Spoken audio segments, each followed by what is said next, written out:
Neat ಅಕ್ರಮ ಖಂಡಿಸಿ ದಾಂಡೇಲಿಯಲ್ಲಿ ಬೃಹತ್ ಪ್ರತಿಭಟನೆ. ಕೇಂದ್ರ ಸಚಿವ ಧರ್ಮೇಂದ್ರ ಪ್ರಧಾನ್ ರಾಜೀನಾಮೆಗೆ ಒತ್ತಾಯ. ರಾಷ್ಟ್ರೀಯ ಅರ್ಹತಾ ಪ್ರವೇಶ ಪರೀಕ್ಷೆ ನೀಟ್ನಲ್ಲಿ ನಡೆದ ಅಕ್ರಮ, ಪೇಪರ್ ಸೋರಿಕೆ ಮತ್ತು ಅಂಕಗಳ ಗೊಂದಲವನ್ನು ಖಂಡಿಸಿ ಇಂದು ಶುಕ್ರವಾರ ಸಂಜೆ 6 ಗಂಟೆ ಸುಮಾರಿಗೆ ದಾಂಡೇಲಿ ನಗರದ ಸೋಮಾನಿ ವೃತ್ತದಲ್ಲಿ CITU, CPIM, DYFI, SFI, block Congress, ಯುವ ಕಾಂಗ್ರೆಸ್, ಮಹಿಳಾ ಕಾಂಗ್ರೆಸ್ ಹಾಗೂ ಅಸಂಘಟಿತ ಕಾರ್ಮಿಕರ ಸಂಘಟನೆ ಜಂಟಿಯಾಗಿ ಪ್ರತಿಭಟನೆಯನ್ನು ಹಮ್ಮಿಕೊಂಡಿತು. ಪ್ರತಿಭಟನಾಕಾರರು ಕೇಂದ್ರ ಸರ್ಕಾರ ಮತ್ತು ರಾಷ್ಟ್ರೀಯ ಪರೀಕ್ಷಾ ಸಂಸ್ಥೆ ವಿರುದ್ಧ ಘೋಷಣೆಗಳನ್ನು ಕೂಗಿದರು. ಲಕ್ಷಾಂತರ ವಿದ್ಯಾರ್ಥಿಗಳ ಭವಿಷ್ಯದೊಂದಿಗೆ ಚೆಲ್ಲಾಟವಾಡಿದ ಕೇಂದ್ರ ಶಿಕ್ಷಣ ಸಚಿವರಾದ ಧರ್ಮೇಂದ್ರ ಪ್ರಧಾನ್ ಅವರು ಕೂಡಲೇ ರಾಜೀನಾಮೆ ನೀಡಬೇಕೆಂದು ಆಗ್ರಹಿಸಿದರು. ನೀಟ್ ಪರೀಕ್ಷೆಯನ್ನು ರದ್ದುಗೊಳಿಸಿ ಮರು ಪರೀಕ್ಷೆ ನಡೆಸಬೇಕೆಂದು ಒತ್ತಾಯಿಸಿದರು. ಈ ಸಂದರ್ಭದಲ್ಲಿ ಮಾತನಾಡಿದ ದಾಂಡೇಲಿಯ ಬ್ಲಾಕ್ ಕಾಂಗ್ರೆಸ್ ಅಧ್ಯಕ್ಷರಾದ ಮೋಹನ್ ಹಲ್ವಾಯಿ ಅವರು, ಅರ್ಹ ವಿದ್ಯಾರ್ಥಿಗಳಿಗೆ ದ್ರೋಹವಾಗಿದೆ, ಶ್ರೀಮಂತರ ಮಕ್ಕಳಿಗೆ ಅನುಕೂಲ ಮಾಡಿಕೊಡಲು ಪರೀಕ್ಷೆ ವ್ಯವಸ್ಥೆಯನ್ನೇ ಹಾಳು ಮಾಡಲಾಗಿದೆ ಎಂದು ಕಿಡಿಕಾರಿದರು. ಸಿಪಿಐಎಂ ತಾಲೂಕು ಕಾರ್ಯದರ್ಶಿ ಸಲೀಂ ಸೈಯದ್ ಅವರು ಮಾತನಾಡಿ, ಶಿಕ್ಷಣವನ್ನು ವ್ಯಾಪಾರವನ್ನಾಗಿ ಮಾಡಿರುವ ಕೇಂದ್ರ ಸರ್ಕಾರದ ನೀತಿಯೇ ಈ ಅಕ್ರಮಕ್ಕೆ ಕಾರಣ ಎಂದು ಆರೋಪಿಸಿದರು. ಬ್ಲಾಕ್ ಕಾಂಗ್ರೆಸ್ ಪ್ರಧಾನ ಕಾರ್ಯದರ್ಶಿಗಳಾದ ಕೀರ್ತಿ ಗಾಂವ್ಕರ್ ಮತ್ತು ಉಸ್ಮಾನ್ ಮುನ್ನಾ ವಹಾಬ್ ಅವರು ವಿದ್ಯಾರ್ಥಿಗಳಿಗೆ ನ್ಯಾಯ ದೊರಕಿಸುವವರೆಗೆ ಹೋರಾಟ ಮುಂದುವರಿಯಲಿದೆ ಎಂದು ಹೇಳಿದರು. ರಾಜ್ಯ ಅಸಂಘಟಿತ ಕಾರ್ಮಿಕರ ಸಂಘದ ಅಧ್ಯಕ್ಷರಾದ ರಾಜೇಸಾಬ್ ಕೇಸ್ನೂರ್ ಮತ್ತು ಕಾಂಗ್ರೆಸ್ ಯುವ ಮುಖಂಡರಾದ ಜಾಫರ್ ಮಾಸನಗಟ್ಟಿ ಮಾತನಾಡಿ, ತಪ್ಪಿತಸ್ಥ ಅಧಿಕಾರಿಗಳ ವಿರುದ್ಧ ಕ್ರಿಮಿನಲ್ ಪ್ರಕರಣ ದಾಖಲಿಸಬೇಕೆಂದು ಒತ್ತಾಯಿಸಿದರು. ಪ್ರತಿಭಟನೆಯಲ್ಲಿ CITU, CPIM, DYFI, SFI, block Congress, ಯುವ ಕಾಂಗ್ರೆಸ್, ಮಹಿಳಾ ಕಾಂಗ್ರೆಸ್ ಹಾಗೂ ಅಸಂಘಟಿತ ಕಾರ್ಮಿಕರ ಸಂಘಟನೆಯ ಮುಖಂಡರು, ಕಾರ್ಯಕರ್ತರು, ಸದಸ್ಯರು ಮತ್ತು ವಿದ್ಯಾರ್ಥಿಗಳು ಭಾಗವಹಿಸಿದ್ದರು. ಕೇಂದ್ರ ಶಿಕ್ಷಣ ಸಚಿವರು ರಾಜೀನಾಮೆ ನೀಡಲೇಬೇಕು. ಗುಜರಾತ್ನಲ್ಲಿ ನೀಟ್ ಪರೀಕ್ಷೆ ರದ್ದಾಗಲೇಬೇಕು. ಗುಜರಾತಿನಲ್ಲಿ ನೀಟ್ ಪರೀಕ್ಷೆ ರದ್ದಾಗಲೇಬೇಕು. ಗುಜರಾತಿನಲ್ಲಿ ನೀಟ್ ಪರೀಕ್ಷೆ ರದ್ದಾಗಲೇಬೇಕು. 21 ವಿದ್ಯಾರ್ಥಿಯ ಕೊಲೆಗಡುಗ ಕೇಂದ್ರ ಸರ್ಕಾರಕ್ಕೆ. 21 ಜನ ವಿದ್ಯಾರ್ಥಿಗಳ ಕೊಲೆಗಡುಗ ಕೇಂದ್ರ ಸರ್ಕಾರಕ್ಕೆ. ವಿದ್ಯಾರ್ಥಿಗಳ ಮೇಲೆ ನಿರಂತರ ದೌರ್ಜನ್ಯ ಮಾಡುತ್ತಿರುವ ಕೇಂದ್ರ ಸರ್ಕಾರಕ್ಕೆ. ಕಣ್ಣು ಮುಚ್ಚಿ ಕುಳಿತಿರುವ ಕೇಂದ್ರ ಸರ್ಕಾರಕ್ಕೆ. ಕಣ್ಣು ಮುಚ್ಚಿ ಕುಳಿತಿರುವ ಕೇಂದ್ರ ಸರ್ಕಾರಕ್ಕೆ. ವಿದ್ಯಾರ್ಥಿಗಳ ಮೇಲೆ ದೌರ್ಜನ್ಯ ಮಾಡುತ್ತಿರುವ ನರೇಂದ್ರ ಮೋದಿ ಅವರಿಗೆ. ವಿದ್ಯಾರ್ಥಿಗಳ ಮೇಲೆ ದೌರ್ಜನ್ಯ ಮಾಡುತ್ತಿರುವ ನರೇಂದ್ರ ಮೋದಿ ಅವರಿಗೆ. Narendra Modi government down down. Central government down down. Central government down down. Hello mister Narendra Modi. Hello mister Narendra Modi. Hello mister Amit Shah. Hello mister. ಪರೀಕ್ಷೆ ಲೀಕ್ ಆಗಿದೆ, ಪ್ರಶ್ನೆ ಪತ್ರಿಕೆ ಸೋರಿಕೆ ಆಗಿದೆ. ಇದು ಮೊದಲನೇ ಸಲ ಅಲ್ಲ. ಕಳೆದ ಹಲವಾರು ವರ್ಷಗಳಿಂದ ಸ್ಪರ್ಧಾತ್ಮಕ ಪ್ರಶ್ನೆ ಪತ್ರಿಕೆಗಳು ಸೋರಿಕೆಯಾಗಿ ವಿದ್ಯಾರ್ಥಿಗಳು ನೊಂದು ಆತ್ಮಹತ್ಯೆಗಳನ್ನ ಮಾಡ್ಕೋತಾ ಇದ್ದಾರೆ. ಆದ್ರೆ ಈ ಪರೀಕ್ಷೆಗಳನ್ನ ನಡೆಸುತ್ತವರು ಜವಾಬ್ದಾರಿಯನ್ನ ಹೊರದೆ ಆ ವಿದ್ಯಾರ್ಥಿಗಳಿಗೆ ಆತ್ಮಹತ್ಯೆಗೆ ಕಾರಣಕರ್ತರಾಗ್ತಾ ಇದ್ದಾರೆ. ಹಾಗಾಗಿ ದೆಹಲಿಯ ಜಂತರ್ ಮಂತರ್ ನಲ್ಲಿ ನಡೆಯುತ್ತಿರುವಂತಹ ವಿದ್ಯಾರ್ಥಿ ಯುವಜನರ ಪ್ರತಿಭಟನೆಯನ್ನ ಬೆಂಬಲಿಸಿ ಮತ್ತು ಕೇಂದ್ರ ಶಿಕ್ಷಣ ಸಚಿವರ ರಾಜೀನಾಮೆಗಾಗಿ ಒತ್ತಾಯಿಸಿ ನಾವೆಲ್ಲರೂ ಇಲ್ಲಿ ಸೇರಿದ್ದೇವೆ. ತಮ್ಮೆಲ್ಲರಿಗೆ ಸ್ವಾಗತ ಮಾಡಿ ನನ್ನನ್ನು ಆಲಿಸಿದ್ದಕ್ಕೆ ತಮ್ಮನ್ನ ವಂದಿಸಿ ಮುಂದಿನ ಕಾರ್ಯಕ್ರಮವನ್ನು ಗಮನಿಸ್ತಾ ಇರುವ ಹಾಗೆ ದೆಹಲಿಯಲ್ಲಿ ಹಲವಾರು ದಿನಗಳಿಂದ ವಿದ್ಯಾರ್ಥಿಗಳು, ಯುವ ಜನರು ತಮ್ಮ ಮೇಲೆ ಆದಂತಹ ಅನ್ಯಾಯದ ವಿರುದ್ಧ ಪ್ರತಿಭಟನೆಯನ್ನ ನಡೆಸ್ತಾ ಇದ್ದಾರೆ. ನೀಟ್ ಪ್ರಶ್ನೆ ಪತ್ರಿಕೆ ಸೋರಿಕೆಯಾಗಿ ಹಲವಾರು ವರ್ಷಗಳ 1 ವರ್ಷ, 2 ವರ್ಷ, 3 ವರ್ಷ ಪ್ರಯತ್ನದ ನಂತರ ಲಕ್ಷಾಂತರ ರೂಪಾಯಿ ಖರ್ಚು ಮಾಡಿ ಪರೀಕ್ಷೆಯನ್ನ ಕಟ್ಟಿದಂತಹ ಪರೀಕ್ಷೆಯ ಪ್ರಶ್ನೆ ಪತ್ರಿಕೆ ಸೋರಿಕೆಯಾಗಿ ಮನನೊಂದು ಮೇಲಾಗಿ ಯಾರು ಇದಕ್ಕೆ ಕಾರಣೀಕರ್ತರಾಗಿದ್ದಾರೆ ಅವರಿಗೆ ಶಿಕ್ಷೆ ಕೊಡುವಂತಹ ಜವಾಬ್ದಾರಿಯುತ ಹೇಳಿಕೆಯನ್ನು ಸಹ ಕೇಂದ್ರ ಸರ್ಕಾರದಿಂದ ಬರ್ತಾ ಇಲ್ಲ. ಆ ಕಾರಣದಿಂದ ಶಿಕ್ಷಣ ಮಂತ್ರಿಯಾದಂತಹ ಧರ್ಮೇಂದ್ರ ಪ್ರಧಾನ್ ಅವರು ರಾಜೀನಾಮೆ ನೀಡಬೇಕು, ತಪ್ಪಿಸುವ ಶಿಕ್ಷೆ ಆಗಬೇಕು ಅನ್ನುವಂತ ಡಿಮಾಂಡ್ ಅನ್ನ ಇಟ್ಟು ದೆಹಲಿಯಲ್ಲಿ ಜಂತರ್ ಮಂತರದಲ್ಲಿ ಪ್ರತಿಭಟನೆಯನ್ನ ನಡೆಸ್ತಾ ಇದ್ದಾರೆ. ಅದರ ಭಾಗವಾಗಿ ಅದಕ್ಕೆ ಸಪೋರ್ಟ್ ಆಗಿ ದೇಶದಾದ್ಯಂತಹ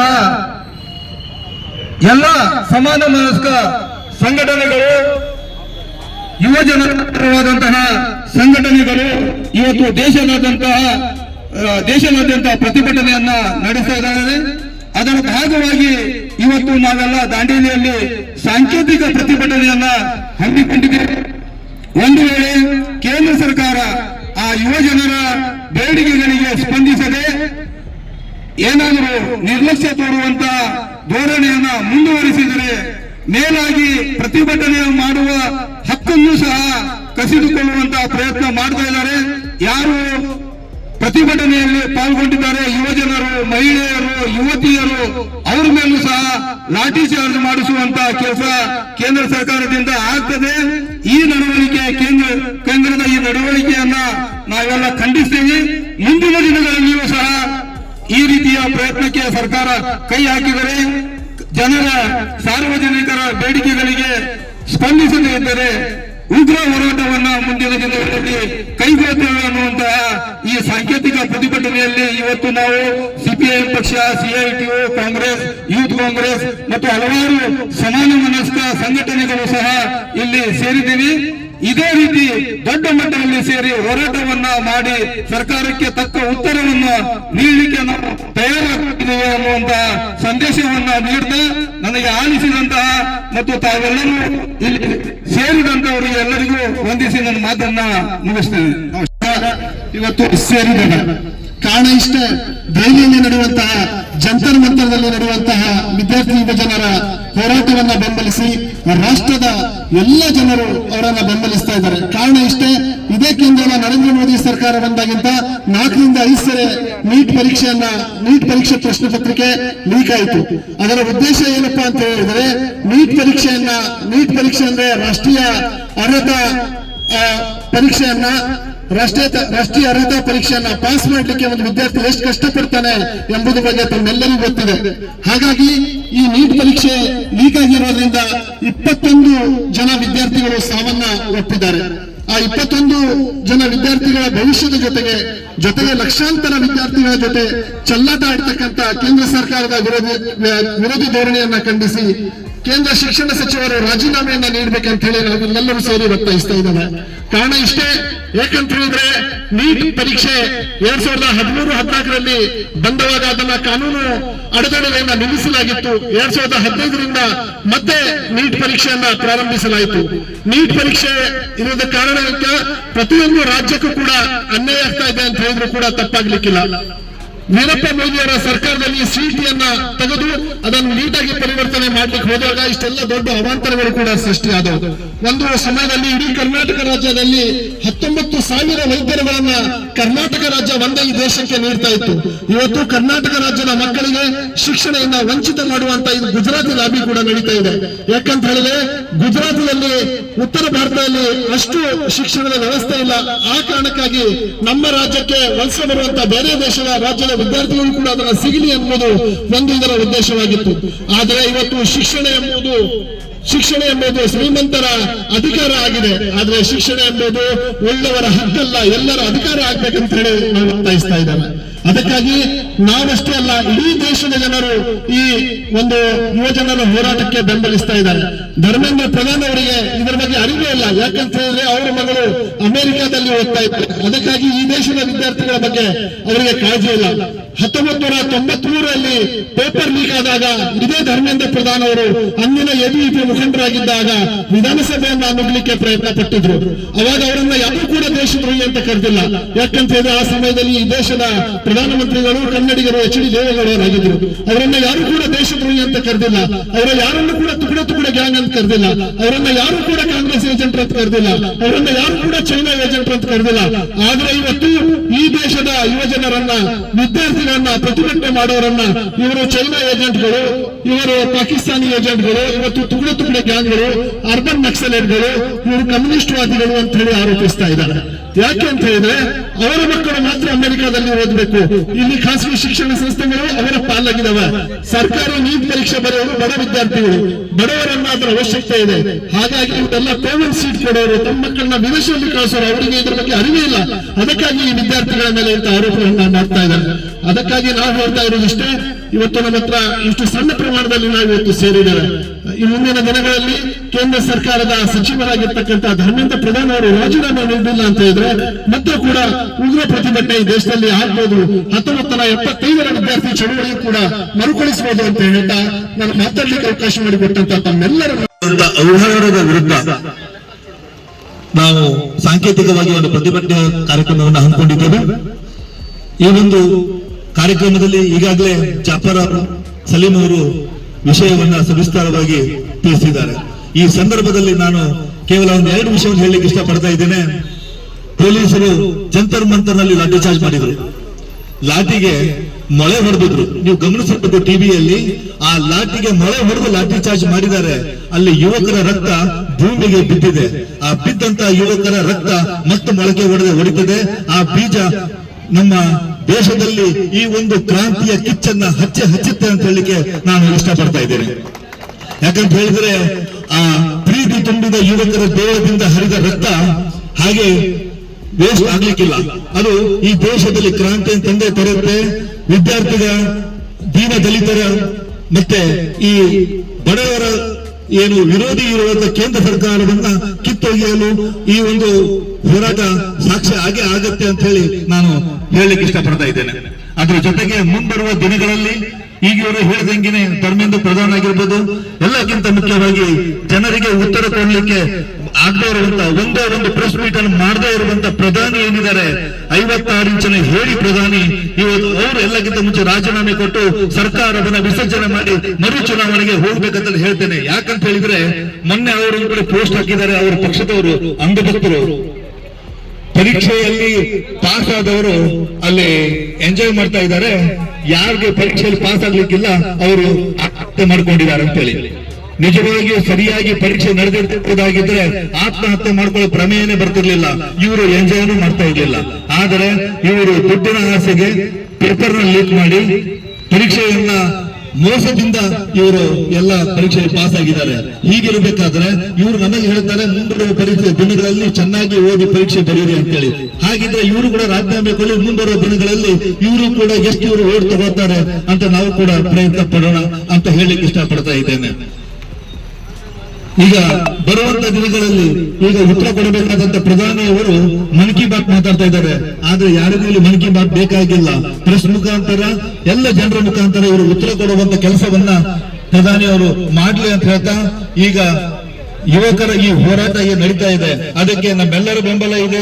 ಮುಂದಿನ ದಿನಗಳಲ್ಲಿ ಇವರು ರಾಜೀನಾಮೆಯನ್ನ ಕೊಡದೇ ಇದ್ದ ಪಕ್ಷದಲ್ಲಿ ಇನ್ನೂ ಹೆಚ್ಚಿನ ಒಂದು ಹೋರಾಟವನ್ನ ನಾವು ಮಾಡ್ತೇವೆ. ಶಾಂತಿ ಇರೋ ಹೋರಾಟಕ್ಕೆ ಉಗ್ರ ಹೋರಾಟದ ರೂಪವನ್ನ ಕೊಡದೇ ಇರೋ ನಿಟ್ಟಿನಲ್ಲಿ ಕೇಂದ್ರ ಸರ್ಕಾರ ಸೂಕ್ತವಾದ ಕ್ರಮವನ್ನ ಕೈಗೊಳ್ಳುತ್ತೆ ಅಂತ ಹೇಳಿ ನಾನು ಬಯಸ್ತೇನೆ, ಇಚ್ಛಿಸ್ತೇನೆ. ನನಗೆ ಮಾತಾಡಲಿಕ್ಕೆ ಅವಕಾಶ ಕೊಟ್ಟ ತಮಗೆ ಧನ್ಯವಾದ. ಇಲ್ಲಿ ನೀಟ್ ಪೇಪರ್ ಲೀಕ್ ಆಗಿದ ಬಗ್ಗೆ ಪ್ರತಿಭಟನೆಯನ್ನು ಮಾಡ್ತಾ ಇದ್ದೀವಿ. ನಿನ್ನೆ ಪ್ರಧಾನಿ ಮೋದಿ ಅವರು ರಾತ್ರಿ 11 ಗಂಟೆಗೆ ಸುಮಾರು ಬಂದು ಒಂದು ಮೀಡಿಯಾದಲ್ಲಿ ಒಂದು ಗೋಷ್ಠಿಯನ್ನು ಕೊಟ್ಟಿದ್ದಾರೆ. ಆ ಮೀಡಿಯಾದಲ್ಲಿ ಏನ್ ಕೊಟ್ಟಿದ್ದಾರೆ, ನಾವು ಮಾಡಿದ್ದು ಏನವರು ಈಗ ಫಾಸ್ಟ್ ಟ್ರ್ಯಾಕ್ ಕೋರ್ಟ್ಸ್ ಅನ್ನು ಸೆಟ್ ಮಾಡಿ ಯಾರು ಪೇಪರ್ ಲೀಕ್ ಮಾಡಿದ್ದಾರೆ ಅವರಿಗೆ ಶಿಕ್ಷೆಯನ್ನು ಕೊಡ್ತೀವಿ ಅಂತ ಹೇಳಿ ಅವರು ಮಾತನ್ನು ಕೊಟ್ಟಿದ್ದಾರೆ. ಆದ್ರೆ 2024 ಈ ಒಂದು ಪೇಪರ್ ಲೀಕ್ ಆಗಿತ್ತು. ಆ ಟೈಮ್ದಲ್ಲಿ ಒಬ್ಬ ಮನುಷ್ಯನಿಗೆ ಸಿಬಿಐದವರು, ಬಿಹಾರ್ ಪೊಲೀಸ್ ಅವರು ಹಿಡ್ಕೊಂಡು ಅವನಿಗೆ ತಂದು ಕೊಟ್ಟಿದ್ರು ಸಿಬಿಐದವರಿಗೆ. ಆ ಸಿಬಿಐದಲ್ಲಿ ಬಂದಿದ್ದ ಹುಡುಗನಿಗೆ ಯಾವ್ದು ಇದು ಇಲ್ಲ, ಲಿಂಕ್ ಇಲ್ಲ ಅಂತೇಳಿ ಅವನಿಗೆ ಕ್ಲೀನ್ ಚೀಟ್ ಕೊಟ್ಟಿದ್ದಾರೆ. ಮತ್ತೆ ಪ್ರಧಾನಿ ಮೋದಿ ಅವರು ಬಂದು ಅದೇ ಮಾತನ್ನು ಈ ಟೈಮ್ನಲ್ಲಿ ಮತ್ತೆ ಅದೇ ಆಶ್ವಾಸನೆಯನ್ನು ಕೊಟ್ಟು ಹೋಗಿದ್ದಾರೆ ಹುಡುಗರಿಗೆ. ಆದ್ರೆ ನಮ್ಗೆ ಆಶ್ವಾಸನೆಯನ್ನು ಬೇಡ, ನಮ್ಗೆ ಬೇಕಾಗಿರೋದು ಧರ್ಮೇಂದ್ರ ಪ್ರಧಾನ್ ಅವರದ್ದು ರೆಸಿಗ್ನೇಷನ್. ಆ ರೆಸಿಗ್ನೇಷನ್ ಅನ್ನು ಕೊಡ್ಲೇಬೇಕು. ಯಾಕಂದ್ರೆ ಇದರಲ್ಲಿ ನಮ್ದು ಯುವಕರದ್ದು ಒಂದು ಏನವ್ರದ್ದು ಮುಂದಿನ ಫ್ಯೂಚರ್ ಲೈಫ್ ಇದೆ, ಆ ಲೈಫ್ ಅನ್ನು ಅವರು ಕಷ್ಟದಲ್ಲಿ ಹಾಕ್ಬಿಟ್ಟಿದ್ದಾರೆ. 2022 ತಗೊಂಡು 2025ವರೆಗೆ ಟೋಟಲ್ ಇವತ್ತಿಗೂ 52 ಪೇಪರ್ ಅನ್ನು ಲೀಕ್ ಮಾಡಿದ್ದಾರೆ. ಆ ಪೇಪರ್ ಲೀಕ್ ಮಾಡಿದ್ದು ಹುಡುಗರಿಗೆ ಇನ್ನುವರೆಗೂ ನ್ಯಾಯ ಸಿಗಲಿಲ್ಲ. ಆ ನ್ಯಾಯವನ್ನು ಈ ಸಲ ಜಂತರ್ ಮಂತರದಲ್ಲಿ ಯಾರು ಹುಡುಗರು ಕೂತು ಅದನ್ನು ಮಾಡ್ತಾ ಇದ್ದಾರೆ ಅವರಿಗೂ ಅವರನ್ನು ಟ್ಯಾಗ್ ಕೊಡ್ತಾ ಇದ್ದಾರೆ, ಆಂಟಿ ನ್ಯಾಷನಲ್ ಅಂತ ಹೇಳಿ. ಆ ಟ್ಯಾಗ್ ಅನ್ನು ದಯವಿಟ್ಟು ಕೊಡ್ಬೇಡ್ರಿ. ಯಾಕಂದ್ರೆ ಅಲ್ಲಿ ಸ್ಟ್ರೈಕ್ ಮಾಡಿ ಕುಂತಿರುವವರು ನಮ್ಮ ದೇಶದ ಯುವಕರು, ಅವರಿಗೆ ನ್ಯಾಯ ಕೊಡ್ಬೇಕಂತೇಳು ನಾ ಇಲ್ಲಿ ಒಂದು ವಿನಂತಿಯನ್ನು ಮಾಡ್ತಾನೆ. ನನಗೆ ಮಾತಾಡಿ all have taken to be here present for this protest, and we the citizens of India to be dependent on the education system. We face criticism, we face harassment, and people here in Jantar Mantar are facing brutality which is being faced by a lot of people, and we here are not to normalize the injustice that we are facing as the citizens of India, as the people, those who are encouraged to study, to educate themselves and to move forward. So we stand with all the people who are protesting and who are against this, because we are the proud citizens and we end anti-national. Thank you everyone. ಪರೀಕ್ಷೆಯ ಕಾಗದ leak ಆಗಿದೆ ಅನ್ನುವಂತ ನಮ್ಮ ದೇಶದ ಯುವ ಪಡೆಗಳು ಅದರ ವಿರೋಧ ಪ್ರತಿಭಟನೆ ಮಾಡ್ತಾ, ಅದು ನಿಜವಾಗಿಯೂ ಆಗಿದೆ, ಅದು ಯಾರಿಂದ ಆಗಿದೆ, ಕೇಂದ್ರ ಸರ್ಕಾರದ ಶಿಕ್ಷಣ ಸಚಿವರು ಆ ಹೊಣೆ ಹೊರಬೇಕು ಮತ್ತು ರಾಜೀನಾಮೆ ನೀಡಬೇಕು ಅನ್ನುವಂತ ವಿಷಯವನ್ನು ಮುಂದಿಟ್ಟುಕೊಂಡು ರಾಷ್ಟ್ರದ ರಾಜಧಾನಿಯಲ್ಲಿ ಜಂತರ್ ಮಂತರದಲ್ಲಿ ಈ ಪ್ರತಿಭಟನೆ ಪ್ರಾರಂಭವಾಯಿತು. ಈ ಪ್ರತಿಭಟನೆಯನ್ನು ಹತ್ತಿಕ್ಕಲು ಯುವಕರ ಮೇಲೆ ಲಾಠಿ ಚಾರ್ಜ್ ಮಾಡಲಾಯಿತು. ಯುವಕರನ್ನು ಎಗ್ಗ ಯಾವ ರೀತಿ ಶಾಲೆಯಲ್ಲಿ ಕೂಡ ಶಿಕ್ಷಕರು ಆ ಮಕ್ಕಳಿಗೆ ಹೇಳುವುದಿಲ್ಲ, ಅಥವಾ ಯಾವುದೋ ಒಬ್ಬ ಕೈದಿ ಅಥವಾ ಒಬ್ಬ ಅಪರಾಧಿಯನ್ನು ಪೊಲೀಸರು ಕೂಡ ಹೊಡೆಯಲ್ಲ, ಆ ರೀತಿ ಯುವಕರನ್ನು ಹೊಡೆದ್ರು. ಇದು ಈ ದೇಶದ ಯಾವುದೋ ಒಂದು ಸಮಂಜಸವಾದಂತ ಮಾತಲ್ಲ. ಯಾಕಂತ ಹೇಳಿದ್ರೆ ಈ ರಾಷ್ಟ್ರ ಆಳ್ತಿದ್ದಂತ ಭಾಜಪ ಸರ್ಕಾರ ಯುವಕರನ್ನ ತಗೊಂಡನೇ ಇವತ್ತು ಅಧಿಕಾರದಲ್ಲಿ 14 ವರ್ಷವನ್ನು ಕಳೀತಾ ಇದ್ದಾರೆ. ಈ ಯುವಕರು ಈ ಸೋಷಿಯಲ್ ಮೀಡಿಯಾವನ್ನು ಪಡೆದು ಈ ಸೋಷಿಯಲ್ ಮೀಡಿಯಾದಲ್ಲಿ ಇವರನ್ನ, ಈ ಮೋದಿ ಅವರ ಏಳಿಗೆಯನ್ನ ಪ್ರತಿಯೊಂದು ರಾಷ್ಟ್ರದ ಜನತೆಗೆ ತೋರಿಸಿ 3ನೇ ಅವಧಿಗೆ ಈ ರಾಷ್ಟ್ರದಲ್ಲಿ ಆಳ್ವಿಕೆ ತಂದ್ರು. ಇವತ್ತು ಅದೇ ಯುವಕರನ್ನ ಯಾವ ರೀತಿ ಬರೆದಿದ್ದಾರೆ, ಯಾವ ರೀತಿ ಅವರ ಜೀವನ ನಾಶ ಮಾಡಿದಾರನ್ನು ತಾವೆಲ್ಲರೂ ಪ್ರತಿಯೊಂದು ಟಿವಿಯಲ್ಲಿ ಸೋಷಿಯಲ್ ಮೀಡಿಯಾ ನೋಡ್ತಾ ಇದ್ರಿ. ಆದ್ರೆ ಟಿವಿಯಲ್ಲಿ ನಾನು ನೋಡ್ತಾ ಇದ್ದೀನಿ, ಯಾವ ನ್ಯೂಸ್ ಚಾನೆಲ್ದವರು ಕೂಡ ಅವ್ರು ಮಾಡಿದಂತ ಅನ್ಯಾಯ, ಅವರು ಯುವಕರು ಮಾಡಿದಂತದ್ದು ಯಾವುದನ್ನು ತೋರಿಸ್ತಾ ಇದ್ದಿದ್ರು. ಯೂಟ್ಯೂಬ್ ಚಾನೆಲ್ ಮತ್ತು ಸೋಷಿಯಲ್ ಮೀಡಿಯಾ ನಡೆಸುವಂತ ಯುವಕರು ಇವತ್ತು ದೇಶದ ನಾಗರಿಕರು ಮತ್ತು ಅಂಧ ಭಕ್ತರಿಗೆ ನಾನು ಈ ಪ್ರತಿಭಟನೆಯ ಮುಖಾಂತರ ಒಂದು ಮಾತು ಹೇಳಿಕ್ಕೆ ಇಚ್ಛೆ ಪಡ್ತೀನಿ. ಅಂಧ ಭಕ್ತರೇ, ಈ ದೇಶದ ಯುವಕರೇ, ಈ ದೇಶದ ಮುಂದಿನ ಪ್ರಜೆಗಳು, ಈ ದೇಶವನ್ನು ಆಳುವಂತ ನಾಯಕರು, ಅವರನ್ನೇ ತಾವು ಈ ರೀತಿ ಬಗ್ಗು ಬಡಿಯುವಂತ ಪ್ರಯತ್ನ ಮಾಡ್ತಾ ಇದ್ದೀರಿ. ಇದು ಎಷ್ಟು ಮಟ್ಟಿಗೆ ಸತ್ಯ ಮತ್ತು ಸರಿ ಅನ್ನೋದು ನೀವು ಅವಲೋಕನೆ ಮಾಡ್ಕೋಬೇಕನ್ನುವಂತ ಮಾತು ಹೇಳಿಕ್ಕೆ ಇಚ್ಛೆ ಪಡ್ತೀನಿ. ಈ ಯುವಕರನ್ನು ಬಳಸಿಕೊಂಡು ಈ ಯುವಕರನ್ನು ತಪ್ಪ ಹಾದಿಯನ್ನು ಒಯ್ಯುವಂತ ಕೆಲಸನೂ ಕೂಡ ಈ ಕೇಂದ್ರ ಸರ್ಕಾರ ಮಾಡಿದೆ. ಇವತ್ತು ಬಡವರ ಪರವಾಗಿ, ಈ ಬಡ ಯುವಕರ ಪರವಾಗಿ, ಯಾವ ಯುವಕರ ತಂದೆ ತಾಯಿ ಸಾಲ, ಮನೆ ಮಾರಿ, ಹೊಲ ಮಾರಿ ಆ ಯುವಕರ ವಿದ್ಯಾಭ್ಯಾಸ ಮಾಡಿಸ್ಲಿಕ್ಕೆ ಹೆಚ್ಚಿನ ಉನ್ನತ ಪಡೀಲಿ ಅನ್ನುವಂತ ಕಷ್ಟಪಟ್ಟಂತ ತಂದೆ ತಾಯಿಗಳು ಇವತ್ತು ಯಾವ ಮಟ್ಟಿಗೆ ಬಂದು ಹೇಳ್ತಾ ಇದ್ದಾರೆ, ನನ್ನ ಮಕ್ಕಳ ಜೀವನ ಹಾಳಾಯ್ತು, ನನ್ನ ಮಗು ಆತ್ಮಹತ್ಯೆ ಮಾಡ್ಕೊಂತು, ನನ್ನ ಮಗು ತನ್ನ ಕೂಗನ್ನು ದೇಶದ ನಾಗರಿಕರಿಗೆ ಕೇಳಿ ಅಂತೇಳಿ ಪ್ರತಿಭಟನೆಯಲ್ಲಿ ಪಾಲ್ಗೊಂಡ್ರೆ ಅವ್ರಿಗೆ ಲಾಠಿ ಚಾರ್ಜ್ ಮಾಡಿದ್ರು. ನಾನು ನಿನ್ನೆ ಟಿವಿಯಲ್ಲಿ ಒಂದು ನೋಡಿದೆ, ಒಬ್ಬ ಭಾಜಪದ ಸದಸ್ಯನಾದವ ಕಾರ್ಡ್ ಕಿಸೆಯಲ್ಲಿ ಇಟ್ಕೊಂಡು ಆ ಪ್ರತಿಭಟನೆಯಲ್ಲಿ ತನ್ನ ಮಗನನ್ನು ಹುಡುಕ್ಲಿಕ್ಕೆ ಬಂದಿದ್ದಾನೆ. ಮತ್ತೆ ಪೊಲೀಸರು ಮತ್ತು ಮೀಡಿಯಾದಲ್ಲಿ ಕೇಳ್ತಾರೆ, ಏನ್ ಬೇಕು, ನನ್ನ ಮಗು ಇಲ್ಲಿ ಕಳ್ಕೊಂಡಿದ್ದಾನೆ, ಎಲ್ಲಿ ಹೊಡೆದು ಹಾಕಿದ್ರೆ ಗೊತ್ತಿಲ್ಲ. ನಾನು ಕೂಡ ಬಿಜೆಪಿಯ ಒಬ್ಬ ಸಕ್ರಿಯ ಕಾರ್ಯಕರ್ತನಾಗಿದ್ದೆ, ನನ್ನ ಕಾರ್ಡ್ ನೋಡ್ರಿ ಅಂತ ಹೇಳ್ತಾ ಇದ್ದಾನೆ.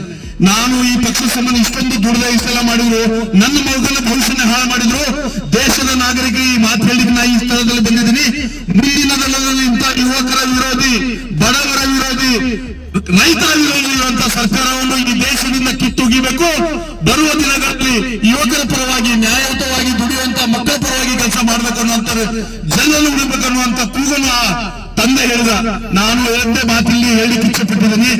ಒಬ್ಬ ಶಿಕ್ಷಣ ಸಚಿವ, ಅವನ ಮೇಲೆ ಇಷ್ಟೊಂದು ಅಪವಾದಗಳು ಬಂದು ನೀತಿ ನೀಗಾಗಿದೆ.